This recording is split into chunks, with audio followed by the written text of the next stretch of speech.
After the grim tension of the previous 6 days, there was a weird vacuum of inactivity as London's police quietly and for the most part secretly followed up the events of the siege. And still no details of those frightening final moments inside the embassy.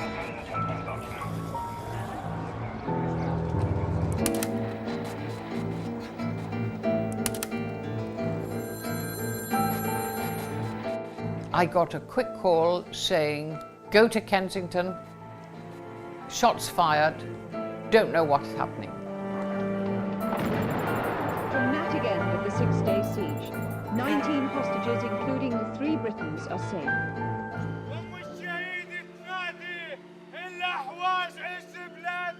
لا بد من عمل سياسي وعسكري سلمي من أجل أن يسلط الضوء على قضيتنا العادلة.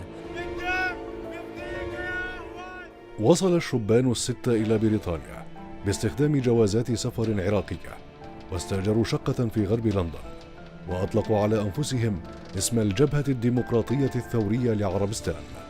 كانوا يحتجون على اضطهاد خوزستان من قبل الزعيم الإيراني آنذاك آية الله الخميني. The gunmen's demands were to release the 91 hostages in Iran. And if they weren't released, the consequences would be hostages in the UK would be killed, shot and killed, executed.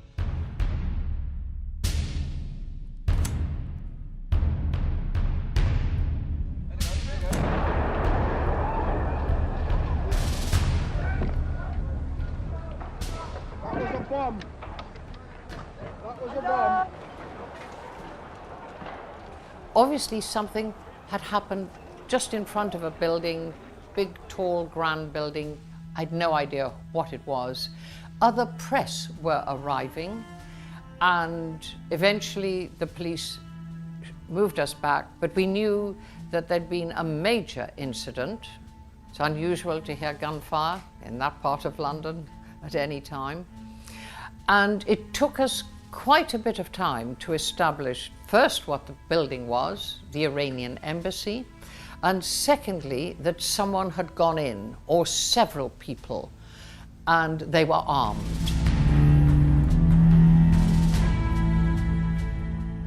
You had the diplomats and the support staff, and then you had implanted almost Khomeini supporters who had been put in with the revolution, particularly the press attaché and 2 press assistants. So you had a political element as well. You then had a number of visitors to the embassy, quite a lot.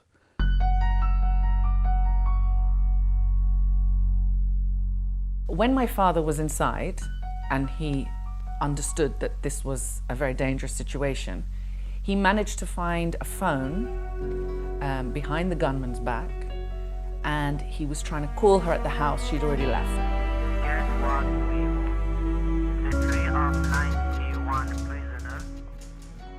Everybody got dug in, and clearly no one was going to communicate immediately or come out of the embassy. We were there in a siege situation. Vast numbers of police round the place by then, and messages coming out by phone from the embassy about demands. They needed to make demands to the police outside. My father would be the one who would translate from Arabic to English to the gunman outside. So he would have his, often there are many famous photos of my dad's head sitting out of the 2nd floor window with PC Trevor Locke, one of the other hostages with him, with a gun at the back of his head, giving the demands to the police.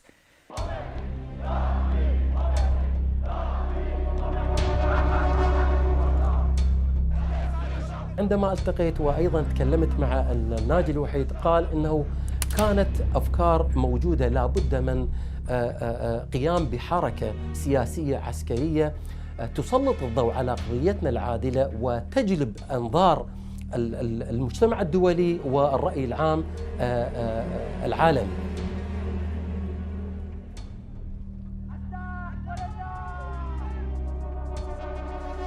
القضية الأحوازية جيوسياسيا إذا أردنا أن نقول دائما كانت عربية، وخاصة بعد مجيء الإسلام والفتح الإسلامي صارت تابعة لولاية البصرة.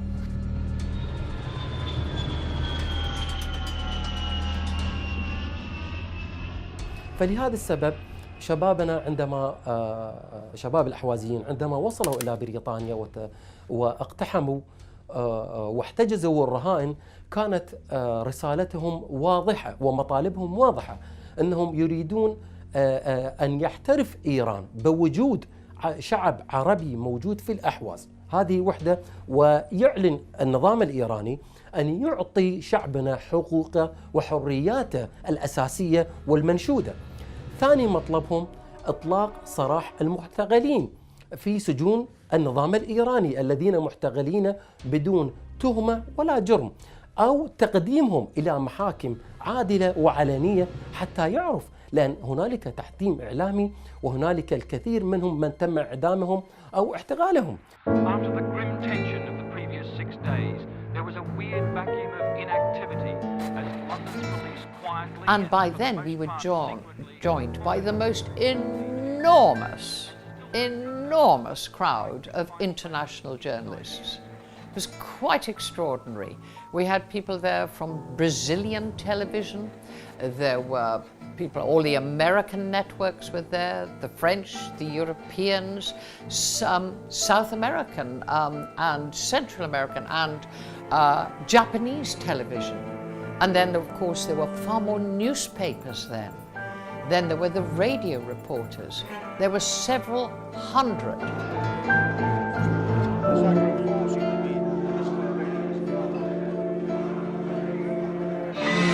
Yesterday, 2 armed men entered the Iranian Embassy, taking with them... In the siege itself, 2 deadlines to blow up the embassy. This afternoon, there was the announcement that apparently the British Embassy in Tehran had been taken over. I wasn't aware of an Arab element in the country, but on the second day of the siege, the leader explained this to a small group of us, and we found some maps in the embassy to illustrate the situation, and he explained why they were doing what they were doing to try and highlight their cause and to get, I think, 92 prisoners released who were political prisoners. It said that for every Iranian hostage killed, he will try and execute one of the 91 political prisoners in Iran. So up till 12 Later, the radio was playing in the embassy, and this was probably the lowest point for the hostages. They heard on the radio that the 91 prisoners in Iran were executed. And this was the worst scenario for the hostages inside. This is a big international situation with the Iranian government and the Iraqi government and people all watching, all in contact. So that sort of information went out, what the demands were. We were beginning to build up a picture of what was happening inside.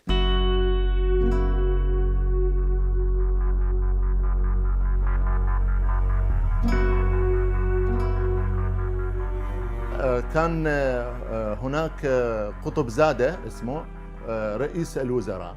هذا قطب زادة اتصل في الخاطفين وتكلم معه سليم، وقال له ماذا تريدون؟ قال له نريد أن يفرج عن الأحوازيين 91 شخص ونريد حكما ذاتيا.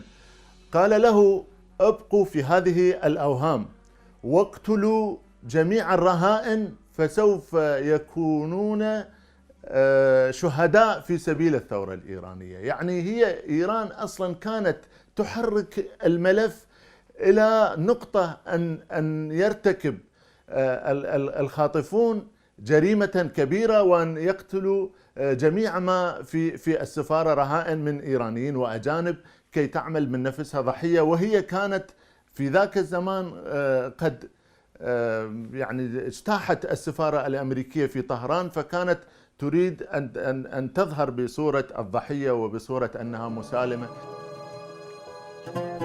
مع بداية اليوم الثالث لحصار السفارة الإيرانية، انتقلت السيطرة الأمنية من شرطة لندن متروبوليتان إلى وحدات القوات الخاصة الجوية SAS، حيث تم بناء مركز عمليات تكتيكي لقيادة مجموعات الاقتحام. حتى ذلك الوقت كانت SAS غير معروفة تماما لعامة الجمهور البريطاني، وكان تورط SAS في تنفيذ القانون المحلي شيء من الملاذ الأخير. ولم يحدث ذلك إلا بعد أن طلبت وزارة الداخلية رسميا دعم الشرطة من وزارة الدفاع.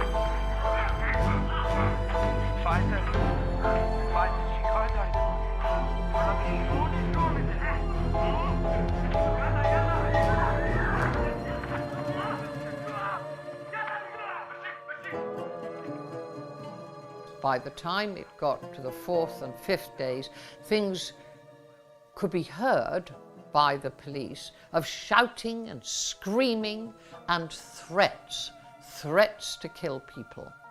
And that, of course, only increased the resolve of the government to get those hostages to safety. And I don't think any of us had much doubt that that was the intention, always hoping there would be a quiet resolution with the hostages just walking out, and then of course these guys being arrested. But what we didn't know was all the internal tension between the gunmen, each other, and things were really getting to a very critical point.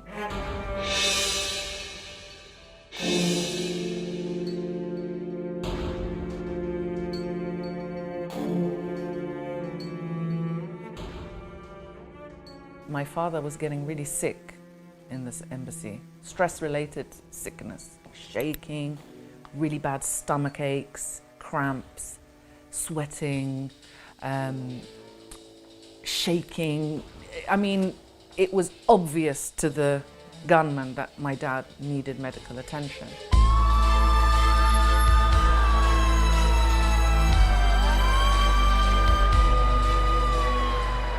He was so unwell, and he staggered out of the embassy on the 5th day, at the end of the 5th day. The police took him, bundled him into an ambulance, and they drove him to Hendon police station, where they had a hospital. I believed for probably 4 days of the siege that we would all come out okay. A bit stressed possibly, but we would all come out okay, because they had released people who weren't very well.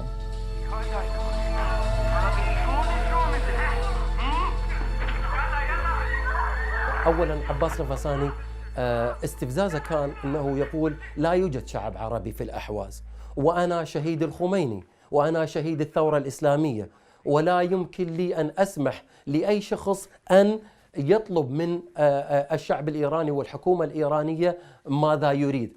إذا تريد علي أن أقتل نفسي وأقتلكم أو أقتلكم. فلهذا الاستفزاز الذي حصل ما بين عباس الغساني والخاطفين وتهجم على الخاطفين جعلهم في حالة الدفاع عن النفس وقتلوه للأسف الشديد.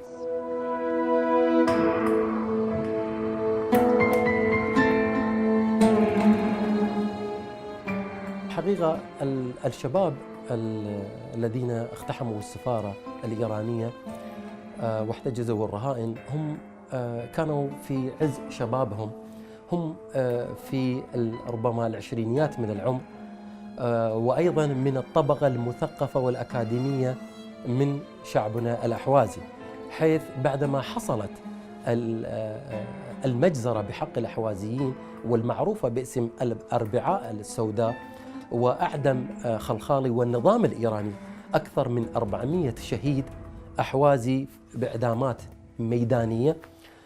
فكر هذا الشباب أنه لا بد من عمل سياسي وعسكري سلمي من أجل أن يسلط الضوء على قضيتنا العادلة.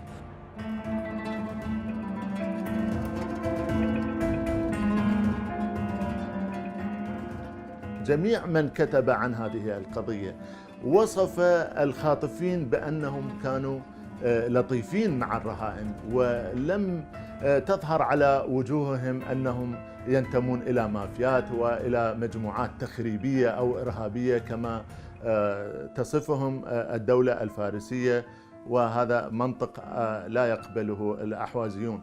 وهنا يبين أن هؤلاء كانت لديهم رسالة، وهي الرسالة أن هذا الشعب الأحوازي شعب حي ومتمسك بعروبته وبإصالته وبتاريخه.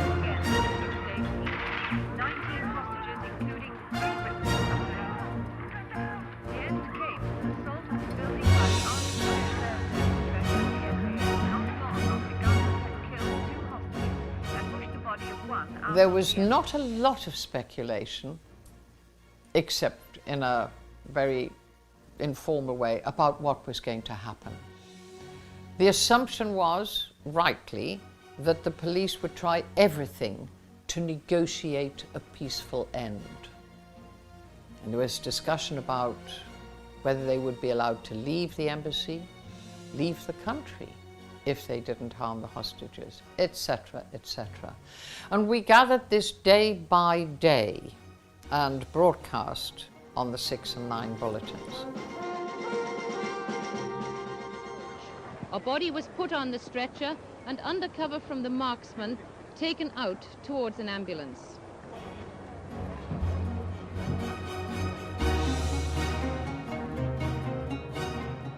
He was surrounded by detectives. They had books with pictures of weapons, and they were like, what weapons did they have?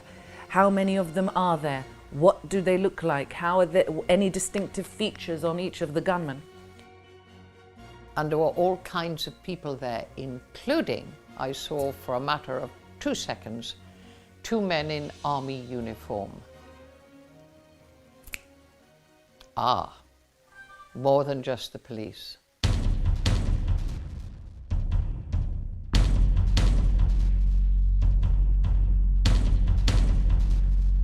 هنالك معلومات موثوقة وردتني حول أنه القوة الخاصة البريطانية زادت الضغط السيكولوجي على المقتحمين الأحوازيين في السفارة الإيرانية من خلال قطع الطعام وقطع السجائر عليهم، وأيضا هنالك محاولات لدفعهم لارتكاب جريمة في السفارة الإيرانية حتى تكون الحجة بيد القوة الخاصة البريطانية للقضاء على كل الموجودين في السفارة.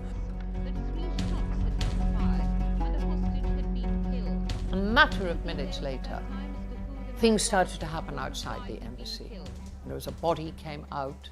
Clearly, things had changed enormously. So we were all wondering what was happening. I went up a little ladder onto the top of the outside broadcast van, and we had the camera on the embassy fixed and recording what was going on. So we were recording. And it was at that point, with no warning, there was a huge concussion explosion, as if the building had erupted. The explosion ripped through the building. A pall of smoke covering the front of it. The SAS had moved in.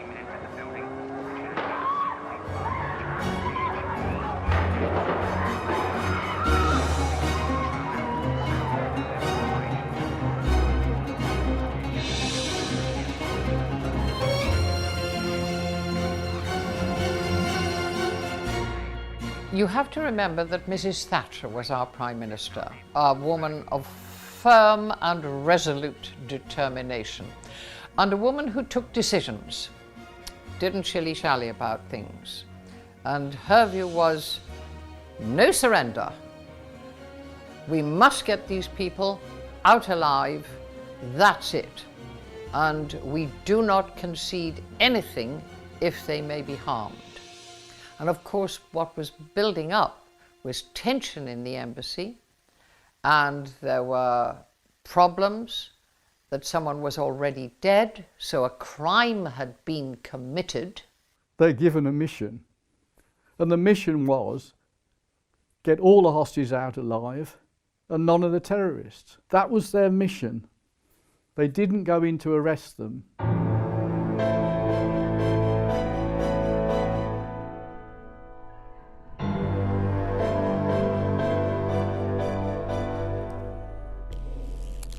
So that what they did was they got hold of the hostages and said, who are the terrorists, who are the terrorists? But they were holding them by the hair and putting a gun to their throats and saying, who's the, and they were, no, in fact, he's a terrorist. And once they got a positive identification, they shot them.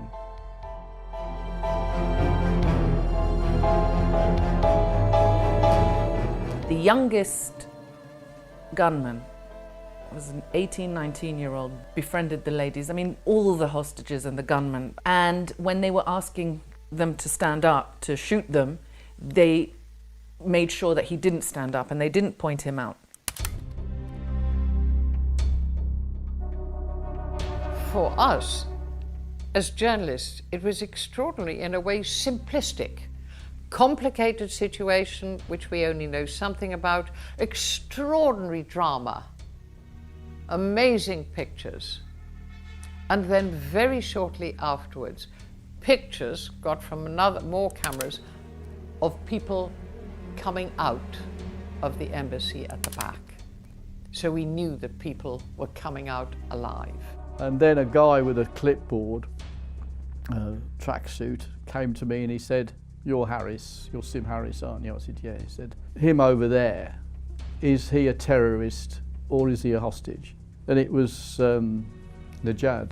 And I said, he's a terrorist. "Are you sure he's a terrorist?" I said, "He is one of the terrorists." And the girls were saying, what the girls were saying wasn't that he wasn't a terrorist. They were saying, "Don't hurt him, he's done us no harm." Because they'd witnessed the killings in the, with the rescue. Anyway, he was then taken away.